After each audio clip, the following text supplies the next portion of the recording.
mga kababayan. So, sana po walang iwanan, sana walang tampuhan. Kung hindi ko kaagad mababati, later na po para makapagbigay tayo ng mga analysis points. Ano? Mga kababayan, technically, wala na po yung impeachment nila Martin Romualdez. No? Gusto nilang gawin na wag mo nang umakto ang Senado at antayin daw ang motion for reconsideration. Malinaw naman po ang binabanggit ng Korte Suprema na kahit na magkaroon pa ng motion for reconsideration, the decision can be taken as immediately executory. Ibig sabihin po, the life of the decision of the Supreme Court has already been established. Even if there are so-called motion to be filed, habang hindi po na-actionan ang motion, yung appeal, no, yung maniobra, to be straightforward, yung maniobra nila Martin Romualdez, it will not stop the decision of the Supreme Court, wherein it was almost absolute unanimous, no? Sapagkat 13-0. Yung isa po na hindi bumoto ay si Justice Singh. I think she is on leave, medical reason. And then ang isa po na hindi talaga nag-cast ng vote niya, hindi rin po nagkaroon ng dissenting opinion, ay si Senior Justice Kagiwa, mga kababayan. So, ang ibig sabihin po, almost 13-0 po yan. Kahit 1,000,000 pa mag-apila, sila Martin Romualdez at ang kanyang mga tauhan, ang kanilang mga matitigas at makakapal ang mukha, na mga walang katuturan ang pinag-iisip kundi ang personal na pampolitikang layunin na wasakin po ang Duterte political camp, particularly po si Vice President Sara Duterte, bagamat inuna nilang ipadukot at ipatapon si Pangulong Rodrigo Duterte, pero ito po ngayon, ang target na talaga nila is perpetual disqualification against the Vice President so that she will not be able to run for any position, especially running into becoming a president. Yan po talagang purpose nila, Marcos at Romualdez. Yung mga accountability, yung mga anti-corruption, yan po ay mga sugar coating. Mga pabalat bunga po, no, kung sa mga sayings or quotation sa Tagalog, sa Pilipino. Mga pabalat bunga, diskarte style bulok. Sapagkat ang layunin talaga nila is to eliminate Sara Duterte from the political equation in the coming presidential elections for 2028. That's the long and short of all of this. Klaro. Balikan po natin ang sinasabi ng Korte Suprema. Tama lang po ang ginawa ng Senado sapagkat ang binabanggit ng Korte Suprema in the latest decision that the decision declaring the articles of impeachment to be unconstitutional, invalid, void ab initio, from the very beginning, walang legal na batayan, lumabag sa saligang batas on one-year bar rule at hindi po ito sumunod sa tinatawag na procedural and substantial due process at nilabag din po ang doctrine of the equal protection of law. Therefore, everything about the articles of impeachment that was or that were submitted on February 5 ay bogus. Therefore, hindi po nagkaroon ng legal and jurisdictional authority ang Senado sapagkat you cannot exercise jurisdiction and you cannot acquire authority when something is illegal and bogus. You cannot claim any legitimate authority or any lawful jurisdiction na gagawin mo ang anumang hakbang hinggil sa isang bagay kung mulat sa pulpa ay illegal at bogus ito. Yan po ang binabanggit ng Korte Suprema. Which former President Franklin Drilon, isa po sa mga batikan at bitiranong senador at magaling na abogado at kababayan ni Ka-Eric at ni Senator Miriam Defensor Santiago, talagang pinagdiinan pa, no? Si Senator Drilon, sabi niya, there was no valid impeachment complaint. Therefore, there was never jurisdiction on the part of the Senate. That's very simple. Clear? mga kababayan? Clear Castro? Clear ba yan, Tito Soto? Ping Lacson? Hontivirus? Senator Kiko Sharon Cuneta? And Senator Bam Piling Ninoy Aquino? Mga kababayan, clear ba? Ang binabanggit is very simple. The decision of the Supreme Court is immediately executory until it is reversed or it is being given another decision by the Supreme Court on the basis of appeals and motion for the reconsideration na hinihingi at pinaniobra ni Martin Romualdez at ng kanya mga tauhan, the decision is executory and in effect. So tama lang po ang naging hatol ng Senado na i-dismiss na po ito. Hindi ko naabutan ang pagboto kasi nga namamanga si Ka Eric, ang naabutan ko lang 19-5. 19 po ang nagsasabi na hindi kailangan sundin itong sinasabi nila Tito Soto, Ping Lacson, Bam Aquino, Kiko Pangilinan at Risa Hontivirus na i-lay on table. Pag sinabi pong lay on table at yun po ang nanalo kanina sa butuhan, ibig sabihin po ilagay mo na sa freezer at palamigin itong motion resolution ni Senator Marcoleta na outright ay i-dismiss na po itong articles of impeachment. Dahil nanalo po ang 19 against 5 na hindi pumapayag itong 19 senators na ilagay sa freezer at i-lay on table. Therefore, the motion is carried. So kung the motion is carried, it follows, mga kababayan, that the decision of the Senate is technically an outright dismissal against the impeachment articles which are from the very start, from the very beginning, bogus, void, ab initio. So tama lang po ito, mga kababayan. Pero ang dapat pong sisihin kung bakit umabot tayo sa ganitong kaguluhan, sa ganitong mga bangayan, ay dahil po si Marcos Jr. mismo, ang kanyang asawa at sila Martin Romualdez and their key operators, including itong mga uhaw sa publicity na mga politiko na survivors po ng tinatawag na yellow-pink political zombies, the like of Laila de Lima, Shell Jokno, Kiko Pangilinan, and Hontivirus. And also, kasabwat din po itong mga urban operatives ng CPP, NPA, NDF, no? Na kanina po ay nagpikit din, nagprotesta sila sa labas ng Korte Suprema. Nananawagan sila na i-reverse ng Korte Suprema ang naunang desisyon nito kung saan po nagdideklara na unconstitutional, bogus, walang bisa at inutil ang ginawang ito ng Kongreso nila Martin Romualdez, no? Siyempre, karapatan din po nila yan na magpahayag ng saloobin nila. But the actions by these groups and people ay nagpapakita po na iba ang layunin nila. It's not about accountability and the crusade to fight corruption. It's all about greed for power.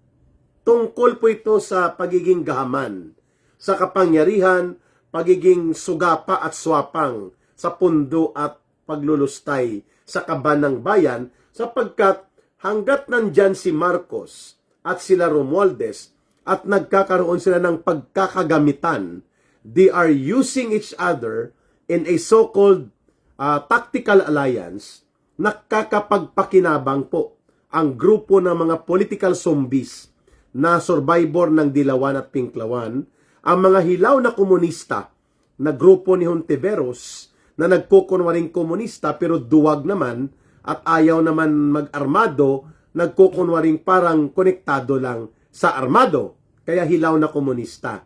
Ang pangatlo po, ito mga urban terrorist, urban operatives ng CPP, NPA, NDF, at lahat sila po, pati na po ang mga gahaman na mga oligarko, ay nagtulong-tulong, nagkipagsabwatan. Isa itong malaking pakikipagsabwatan nila sa pangunguna ni Marcos at Romualdez, including ang puppet masters ni Marcos na nanggaling sa Estados Unidos, ang deep state or the military-industrial complex and security contractors ng Amerika na ayaw nilang magkaroon muli ng isa pang Duterte leadership and presidency sapagkat hindi nila madidiktahan. Hindi po nila mamanipulate kagaya ng nangyari sa panahon ni Pangulong Duterte. So therefore, all these forces nagtulong-tulong, nagsama-sama upang makipagsabuatan laban sa Duterte political camp. Ang naging problema nila, dalawa kaagad. Hindi nag-cooperate ang Senado. Nanindigan ngayon sila Senate President Chis Escudero, mga kababayan, at sila po ay hindi pumayag na ang Senado ay gagamitin as a weapon to destabilize and perpetuate the political distractionist agenda of the Marcos Romualdez government. Hindi po pumayag sila Senator Chis Escudero at ang mga kasamahan niya na gagamitin nila Martin Romualdez with the full consent ni Marcos na ang impeachment mechanism under the disguise ng kanilang pagkukunwari na sila ay hinahabol nila ang Vice Presidente na kunwari ay involved sa tinatawag na paglulustay ng kanyang confidential fund at kailangang managot siya. Hindi po bumenta ito sa taong bayan. Sapagkat the Commission on Audit itself, the legitimate and duly constitutionally mandated auditing agency of the government, ay nagsasabi mismo itong COA o Commission on Audit that Sara Duterte and all the funds entrusted at na-appropriate sa kanyang opisina, be it confidential fund or even iba pang mga pondo, including ang kanyang pagiging previously concurrent DepEd Secretary, lahat ng ito po, including ang 125 million pesos na kinukutkot upang ituro na ito ay ginawa niya po ng pagdidiskarte, ang lahat ng ito po nalusutan ng pangalawang Pangulo at naidideklara ng COA na unmodified ang kanilang opinion. Pag sinabing unmodified po, hindi nagkaroon ng anomalya si Vice President Sara Duterte. But in spite of that, ipinipilit pa rin po nila Martin Romualdez at Marcos and all those na binanggit ni Ka-Eric na mga kaalyado at mga kapanalig nila ang kanilang layunin na gamitin ang impeachment proceedings or the impeachment mechanism itself para nang sa ganun po, kapag nag-cooperate ang Senado and when they were able or supposedly they are expecting Marcos and Romualdez that they can have an overwhelming number of more than 16 senators that will cooperate with them, everything backfired. Nagbumirang po nang pumalag ang mga senador. Ayun. Kaya, pinatunayan din po ng Senado sa araw na ito na hindi po sila papagamit at hindi sila magiging bahagi nitong karumal-dumal na mga pangwawasak pang politika na ginagawa nila Martin Romualdez at nila Marcos. And maliban po sa paninindigan ng Senado, mga kababayan, mabuti at naging matatag po at may dangal ang naging paghatol at paninindigan na ginawa ng Korte Suprema. Ayun. So yung Korte Suprema po, Lilian Rex Pablo and Joey Moral the third. Kay Eric, pa-shout out naman. Opo, maraming salamat ha. So when the Supreme Court stood its ground into the declaration na unconstitutional, bogus at walang legal na buhay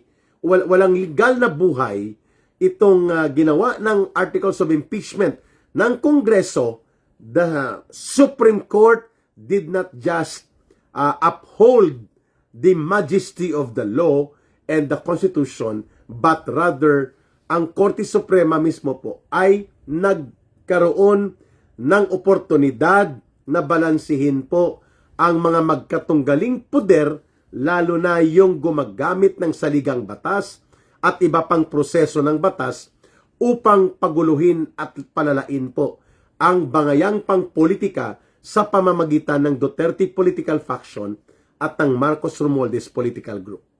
Mabuti po at nanindigan ang Korte Suprema. Ayun. So, the two factors mainly na hindi po na-anticipate nila Marcos at Romualdez na hindi pala nila makukuha ang Senado because they need to have 16 na mga solidong senador na dapat manindigan na itulak ang full trial sa impeachment court sa Senado upang mapanagot si Sara Duterte. Daw. So hindi nag-cooperate ang Senado, bagkos ngayong gabi, ngayong araw na ito, ay tinabla pa ng Senado. 19 senators ang nagsabi at nagsalita na mukhang maiiwasan naman talaga po ang pagkakaroon ng krisis sa konstitusyon kung ang Senado, bagamat isa lamang ito sa bahagi ng tinatawag na legislative body, but the Senate having the exclusive power and authority to decide and handle or manage ang tinatawag po na impeachment trial, ang Senado na mismo ang nagsabi na rerespetuhin natin ang naging paghatol ng Korte Suprema at kahit may ilan sa atin, no, parang ganun, na nag-aalangan na kilalanin po ang deklarasyon ng paghatol ng Korte Suprema, wala po tayong magagawa. No? Parang ganun ang tono ng Senado, kundi sumunod. Sapagkat we are a government that is governed by laws, not by men and their caprices. So, maraming salamat sa Korte Suprema. Maraming salamat sa Senado sapagkat pinigilan po ninyo itong evil machinations, itong evil maneuver ng paksyon ng Marcos Romualdez sapagkat kung wala po ang Korte Suprema at hindi po naging matatag ang paninindigan ng Korte Suprema at hindi rin po maayos ang integridad at dangal ng mayoriya ng mga senador upang tutulan po ang mabalahibong kamay ng pangingialam ng Malacanang at ang pagbait-baitan mga palusot na style ni Martin Romualdez na parang aping-api sila sa desisyon ng Korte Suprema, mabuti na lang po at hindi rin pumayag ang Senado. Majority overwhelming po ng mga senador, 19 of them, ay sinasabi nila na kailangan na nating respetuhin ang Korte Suprema sapagkat ito na ang pinaka-interpreter at arbiter po ng tinatawag na rule of law at pati na rin po sa mahalagang aspeto ng pagkakaroon ng the majesty and wisdom on how the framework of the Constitution must be applied even in a seemingly principal political process known as impeachment trial, no?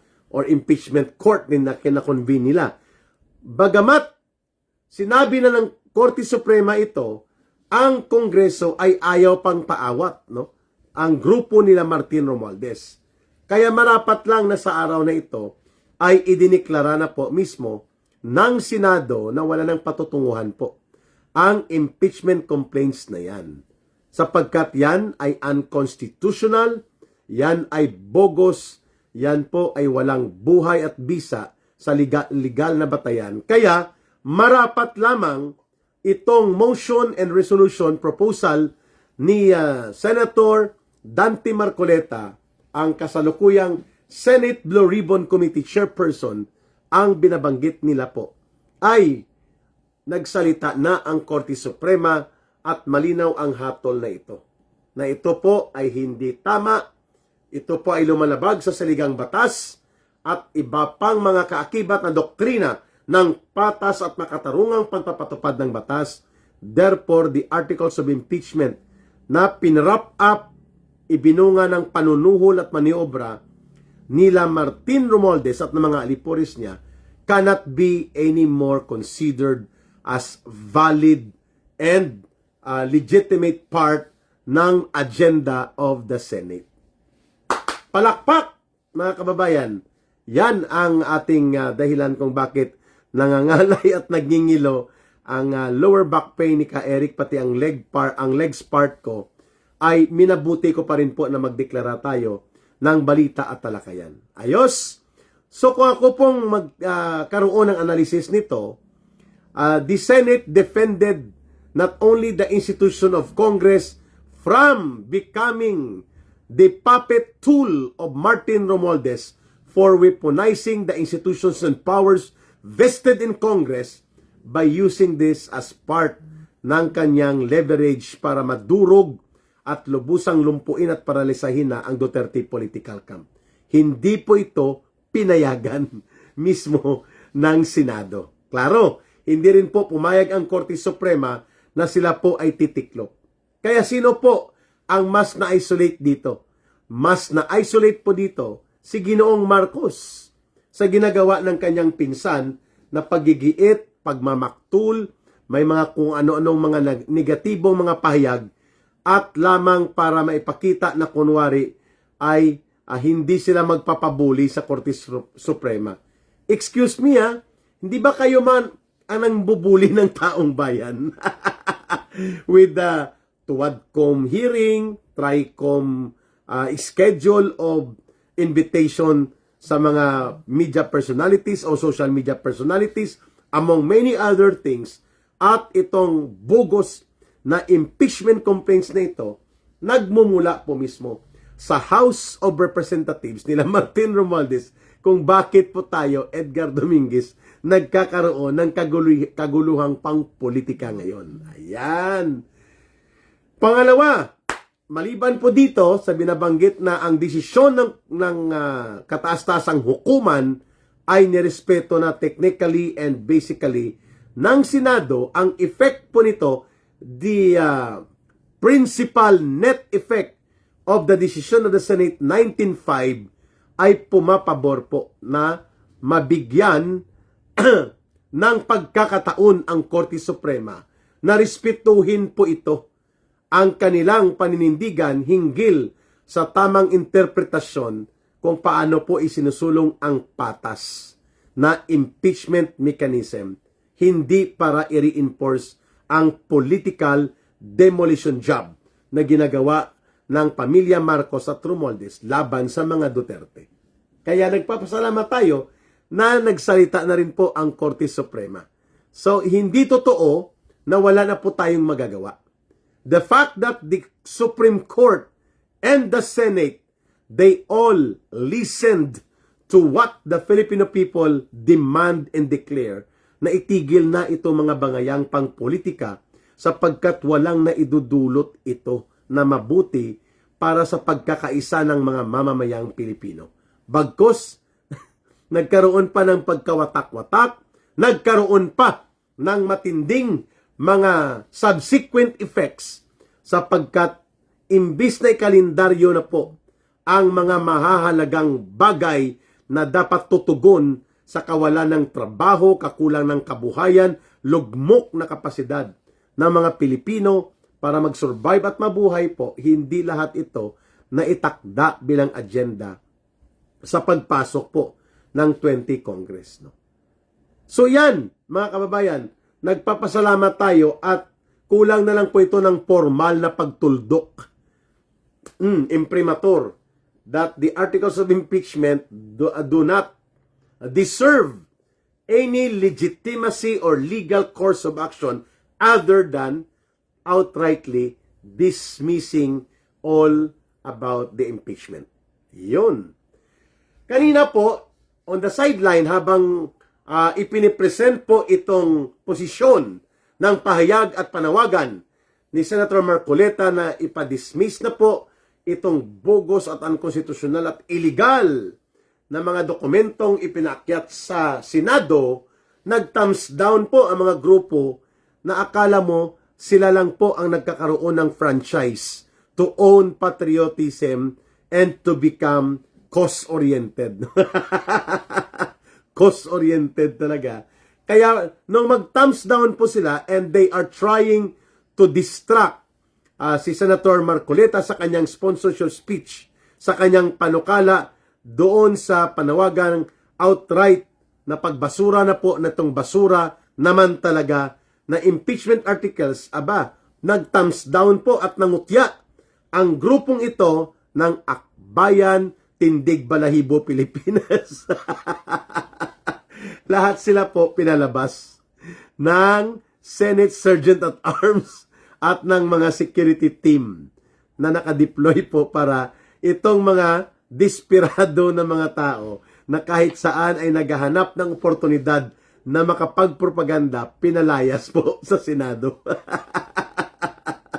Samantalang, ang isa sa kabalahibo nila na mga organized na mga estapador na CPP, NPA, NDF, nandun po sa Supreme Court, nag-iingay.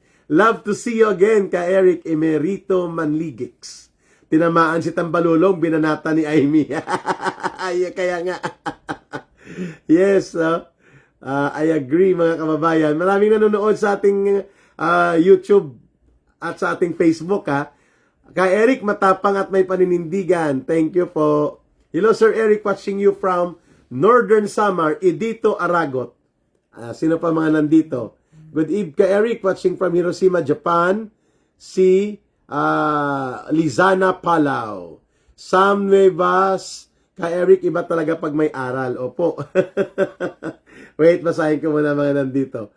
About out from Calgary. Shout out from Calgary, Alberta, Canada. Randy. Thank you, Randy. Terence Distor, panalo ng sambayan ng Pilipino. Maayong Ida, ka Eric, ay Panema 38. Shalaisa Okuma. Good evening, ka Eric. Thank you. Tapos na ang Senate hearing. Yay! Sabi ni Iram Hoffner. Sino pa nandito naman sa Facebook? Ay Dalagura. Kahit anong gawin nila, the best pa rin ang Duterte presidency. Ay Dalagura, thank you. Prayer is the best weapon. Solid Duterte kami. Mosquera from Iloilo City. Romeo Arellano. Ka Eric, shout out naman dyan. Thank you ha. Ay Kochiba. Marcos and Romualdez number 1 sa pagnanakaw ng pera at kaba ng bayan. The inutil president. Galit ng taong bayan ha, sa kay Marcos. Kanina din po mga kababayan ay nagpahayag si Martin Romualdez na sabi niya may posibilidad daw na mapa-impeach ang ilang mga maestrado, no? Even the Chief Justice or sino pa mang mga maestrado, hinting that they have also to exercise their powers. Maghunos dili ka Martin Romualdez, baka mas lalo mong binubuhusan ng gasolina instead na palamigin at pakalmahin mo ang galit ng mamamayan sa House of Representatives at kay Marcos. Because all throughout the more than 2 years, or 80% ng panahon ni Marcos at nila Romualdez, nang sila po ang may kapangyarihan na, ay hindi para maglingkod sa taong bayan, kundi para guluhin ang ating bayan at hindi mapapansin na nagpupuslit. Nagpupuslit na sila ng mga pundo at ng kung ano-ano pang mga diskarte nila. At kaya nga nila kailangan itong impeachment complaints against Sara Duterte, bagamat alam nilang suntok sa buwan na lang ito. Lalo na with the independence of the Senate right now, that Marcos and Romualdez cannot dictate or impose on the Senate. And of course, the Supreme Court, may balita din kanina, pinapasagot within 10 days, non-extendable. Ang grupo ni Larry Gadon, mukhang asong ulol na naglalaway sa pag-atake po sa taong bayan, at ang grupo po ng Akbayan na si Sindanya at itong si feeling analyst na si Richard Didarian. At medyo may pitik na ang Korte Suprema. Within 10 days non-extendable, explain kung ano itong mga inireklamo sa inyo na contemptuous act or meaning mga bagay na nagpapasimuno upang mapahina and eventually mapabagsak po ang otoridad ng Korte Suprema. Pinapa-explain po sila.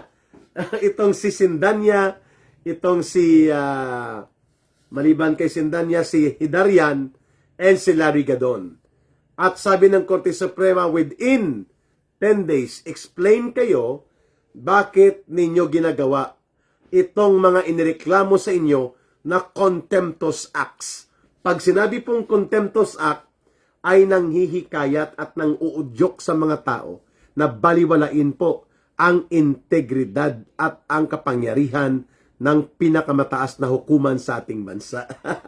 So, non-extendable 10 days. So, kung na-receive nila ito kahapon or ngayong araw, so maximum po na sinasabi ng Korte Suprema ay sa August 17 magkakaroon muli ng pag-review hinggil sa mga usaping ito at pati siguro ang pag-decide kung ano na ang magiging pinal na paghatol ng House o ng Korte Suprema sa apila ng House of Representatives.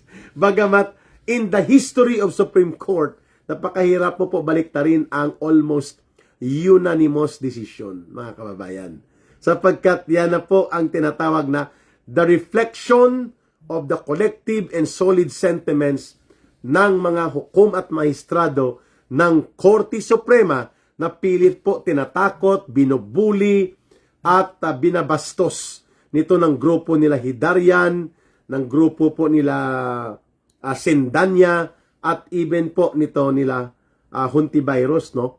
At sila po ay, at pati na si Larry Gadon, hindi na po sila pinapalagpas ng Korte Suprema sapagkat pwede kang mag-criticize pero may hangganan din po yan at hindi pwede na ang pag-criticize mo ay nakabatay sa personal na agenda ninyo upang magkaroon ng consistent and tuloy-tuloy na political demolition job laban sa mga Duterte. 10 days! Si Boy Ngiwi, without offense meant, sa totoong may mga PWD, itong si Sendanya, and then itong si Sub-Saharan analyst Richard Hidarian, at si Larry Asong Ulol Gadon ay hanggang August 16 ay magpaliwanag kayo ngayon sa Korte Suprema. Bakit nyo ginagawa na nang uupat at nanunulsul at nanguudyok sa taong bayan upang wag galangin ang kataas-tasang hukuman, wag sundin at magkaroon ng diskarte upang magamit ang tinatawag na plenary powers of Congress. Wag magpatali sa Senado. So may mga diskarte sila na nakita ng Korte Suprema. Napakadelikado pagpababayaan pa sila. In short, the victory of not proceeding with an obvious and undeniable na bogus and constitutional na mga articles of impeachment with the Senate and the Supreme Court standing high on the moral high ground to lead the people's voice in the fight against the evil conspirators led by Marcos and Romualdez. Napakahalaga po ng makasaysayang pagtitipo na ito, mga kababayan, ng iba't ibang sektor din na sumasama even in their houses and their homes na pinapalakpakan nila ang balanse ngunit matino at matatag na paninindigan ng Senado at ng Korte Suprema so that as gatekeepers of democracy, ito pong mga alipores ni Marcos ay mawawalan ng saysay at katuturan ang kanilang mga pinaggagawa sapagkat nakikita na ngayon na nagkakaisa ang judicial branch and of course nagkakaisa po pati ang legislative portion which is the Senate laban po sa mapang-abuso at walang katuturan at walang makipagkaisa na layunin kundi guluhin lang talaga ang ating bayan. So, makikita na ngayon ng mamamayan anong grupong ito. Akbayan, Tindig Balahibo, Pilipinas, and many more, mga kababayan. Sila na ngayon po ang mga tinatarget ng galit ng mamamayang Pilipino. Ayan.